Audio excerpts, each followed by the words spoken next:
السلام علیکم، کیسے ہیں آپ سب لوگ؟ الحمدللہ میں بالکل خیریت سے ہوں اور آپ سب کی خیریت کے لیے دل سے دعا کو ہوں اور آپ سب کا خوش آمدید ایک نئی ویڈیو میں۔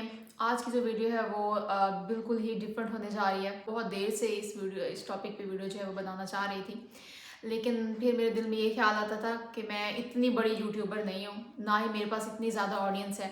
میں بات کروں گی، میری بات جو ہے وہ وہیں دب جائے گی اور زیادہ تر لوگوں کے پاس نہیں پہنچ پائے گی، کوئی فائدہ نہیں ہوگا میرے بات کرنے کا۔ لیکن ایک دل سے آواز آ رہی تھی کہ ایٹ لیسٹ مجھے بات کرنی چاہیے، میں خود کو تو تسلی دے پاؤں کہ میں نے بات کی، چاہے میری بات لوگوں تک پہنچی ہو یا نہ پہنچی ہو، لیکن میرا دل جو ہے وہ کم از کم مطمئن ہو جائے گا۔ میں بات کر رہی ہوں اسرائیل اور پیلسٹین کنفلکٹ کے بارے میں۔ ہم بہت زیادہ ہمدردیاں کرتے ہیں فلسطین کے ساتھ، لیکن ہمارے بچوں کو تو کیا ہی پتہ ہوگا، لیکن بہت زیادہ ایسے لوگ ہیں جو خود اس بات سے انجان ہے کہ اصل میں مسئلہ کیا ہے۔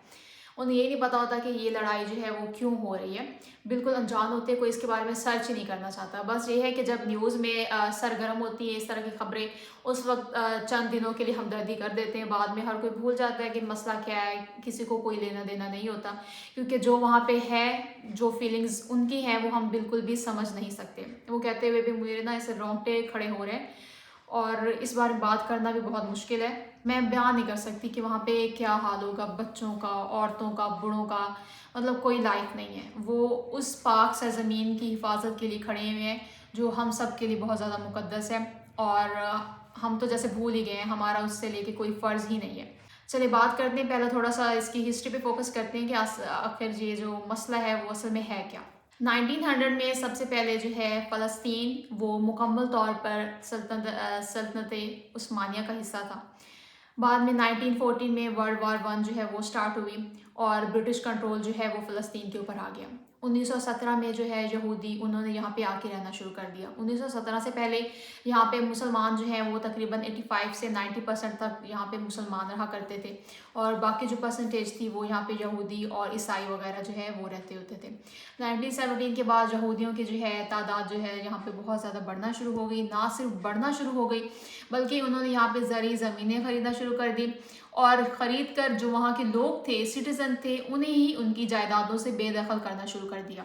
یہ بات جو تھی فلسطینی سمجھ چکے تھے کہ یہ ان کا کوئی اور ہی پروپیگنڈا ہے، یہاں پہ یہ سٹیزن شپ نہیں لینا چاہتے، بلکہ یہاں پہ یہ قبضہ کرنا چاہتے ہیں۔ انہوں نے 1936 میں برطانیہ کے خلاف جو ہے جنگ شروع کر دی، جس میں وہ ہار گئے، لیکن برطانیہ نے ان سے وعدہ کیا کہ جو یہودی ہیں ان کی آمد کو یہاں پہ روکا جائے گا، لیکن اس فیصلے پہ کوئی جو ہے غور نہیں کیا گیا، بالکل اسے اگنور کر دیا گیا۔ انہیں یہی لگا کہ بعد میں بات جو ہے وہ رفع دفع ہو جائے گی۔ پھر 1939 میں ورلڈ وار 2 جو ہے سٹارٹ ہوئی، یورپ میں یہودیوں کا قتل عام شروع ہو گیا، جس سے آپ جو ہے بہت اچھے سے واقف ہیں۔ یہودی جو ہیں انہوں نے پناہ لینے کے لیے پھر فلسطین کا رخ کیا، اور لاکھوں کی تعداد میں فلسطین میں آ کے انہوں نے رہنا شروع کر دیا۔ اس کے علاوہ 1948 میں جب ورلڈ وار اینڈ ہوئی تو برٹش جو ہے وہ فلسطین چھوڑ کر چلا گیا، لیکن اسی طرح اسرائیل جو ہے اسے موقع مل گیا، اس نے زیادہ سے زیادہ فلسطین پر قبضہ جمانا شروع کر دیا۔ 1947 میں جب یہ مسئلہ UN کے پاس پہنچا تو انہوں نے ڈیسائیڈ کیا کہ 55% حصہ جو ہے وہ اسرائیل کو دے دیا جائے، اور 45% حصہ جو ہے وہ باقی جو مسلمان ہیں فلسطین، وہ ان کے لیے چھوڑ دیا جائے۔ اب آپ فوکس کریں کہ جن کا گھر ہے ان کے لیے 45% حصہ رکھا جا رہا ہے، انہی کو بے دخل کیا جا رہا ہے ان کے گھروں سے، انہی کی زمین ہے، اور انہی کو بتایا جا رہا ہے کہ بھئی آپ کا اس پہ حق نہیں ہے اور اس پہ آپ کا حق ہے۔ آپ سوچیں اس وقت ان کی کیفیت کیا ہوگی، اتنے سالوں سے وہ چپ ہی بیٹھے ہوئے تھے۔ یروشلم وہ ایریا جہاں پہ مسجد الاقصی واقع ہے، وہاں پہ انہوں نے اسے نیوٹرل رکھا۔ 55% حصہ لے کے اسرائیل نے خود کو ایک انڈیپینڈنٹ اسٹیٹ ڈکلیئر کر دیا، اور وہ یہاں پہ نہیں رکا، اس نے مزید جو ہے علاقوں پر قبضہ کرنا شروع کر دیا۔ اس کے بعد جو اس کے ارد گرد عرب ممالک تھے انہوں نے آواز اٹھائی، انہوں نے اس پہ حملہ کرنا شروع کر دیا، لیکن اسرائیل جو ہے وہ کامیاب ہوتا گیا، اور آہستہ آہستہ اس نے آگے سے آگے اپنی سلطنت کو بڑھانا شروع کر دیا۔ باقی جو بھی صورتحال ہے وہ ساری آپ کے سامنے ہے۔ تھوڑا سا موازنہ کرتے ہیں کہ مسلمان جو ہیں وہ فلسطین کے لیے کیا کر رہے ہیں، اور اسرائیلی اور باقی جو نان مسلم کنٹریز ہیں وہ اپنے لوگوں کے لیے کیا کر رہی ہیں۔ اسرائیل نے یہاں پہ ایک ویب سائٹ بنائی ہوئی ہے، برتھ رائٹ اسرائیل۔ اس کا کیا مقصد ہوتا ہے، جو اسرائیل کی جو یوتھ ہے نا، یہودی جو ہیں، وہ چاہے کسی بھی کنٹری سے بلونگ کرتے ہیں، انہیں اسرائیل کا فری ٹرپ کروایا جاتا ہے، فری ٹور کروایا جاتا ہے، انہیں اپنی جو ساری ہیریٹیج وغیرہ ہے وہ دکھائی جاتی ہیں، اور اگر وہ وہاں پہ رہنا چاہتے ہیں تو انہیں سٹیزن شپ بہت زیادہ آسانی سے مل جاتی ہے۔ اس کے علاوہ ایک اور ویب سائٹ ہے، وہاں پہ ہے ون فار اسرائیل۔ اس کا کیا مقصد ہوتا ہے کہ اسرائیل کے لوگوں کی جو ہے مدد کیسے کرنی ہے۔ یہ جو ہے ایک چھوٹا سا ملک ہے اور اتنا کچھ کر رہا ہے اپنے لوگوں کو سپورٹ کرنے کے لیے، چاہے وہ کسی بھی کنٹری سے بلونگ کرتے ہوں۔ تو بطور مسلمان ہم کیا کر رہے ہیں، اگر ہم کسی بھی اسلامک ویلفیئر کے لیے کوئی بھی چندہ وغیرہ اکٹھا کرنا چاہتے ہیں تو وہ بینک کی الاؤ نہیں کرتا بین الاقوامی لیول پہ۔ یہ ہماری صورتحال ہے۔ ہم کیا کرتے ہیں، صرف یہاں سے دیکھ کے جی فلسطین ہم تمہارے ساتھ ہیں۔ یہ وہی لڑائی ہوتی ہے جیسے ایک گیم ارینا ہوتا ہے، وہاں پہ دو آدمی لڑ رہے ہوتے ہیں اور ساتھ جو تماشائی ہوتے ہیں، دیکھنے والے ہوتے ہیں، وہ کسی نہ کسی ایک کو سپورٹ کر رہے ہوتے ہیں۔ اور اسی طرح ہم فلسطین کے ساتھ کر رہے ہیں۔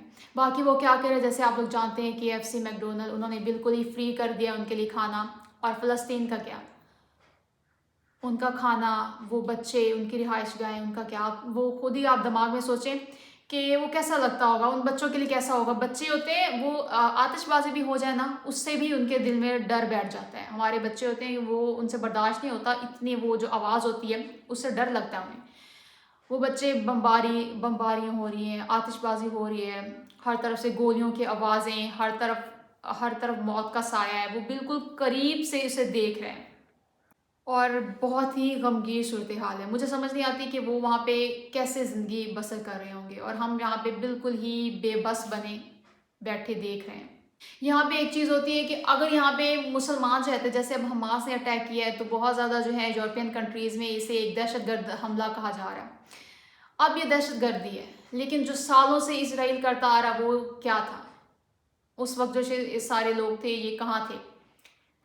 جو یہ قانون کی پاسداری کروانا چاہتے ہیں اس وقت یہ کہاں تھی؟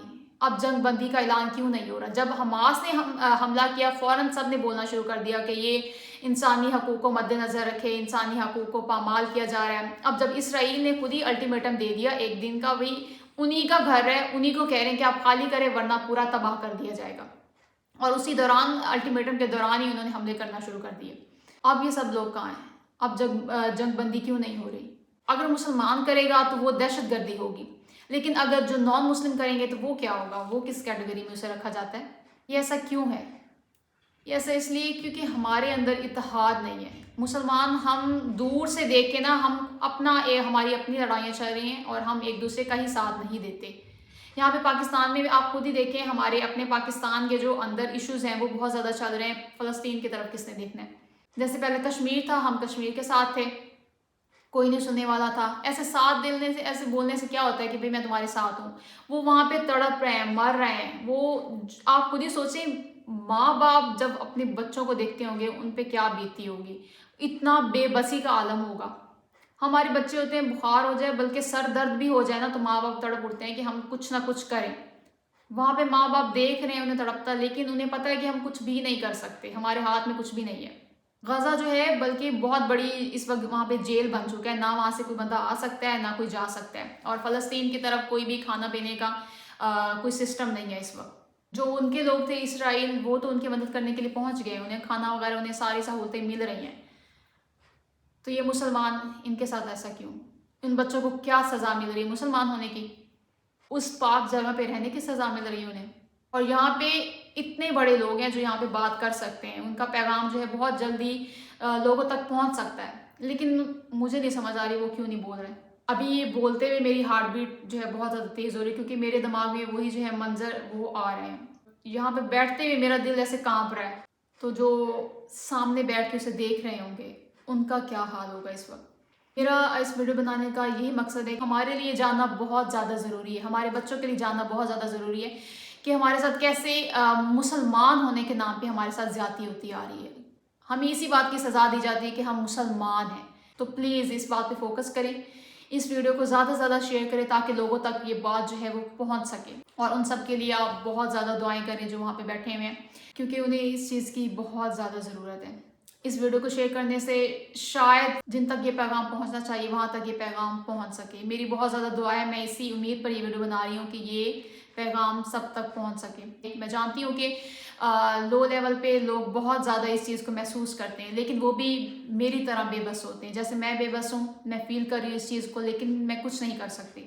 تو اسی کے ساتھ ویڈیو یہیں پہ ختم کرتی ہوں، اور آپ سب سے بہت زیادہ دعاؤں کی درخواست ہے، پلیز آپ سب بہت زیادہ سب کے لیے دعائیں کریں۔ اللہ حافظ۔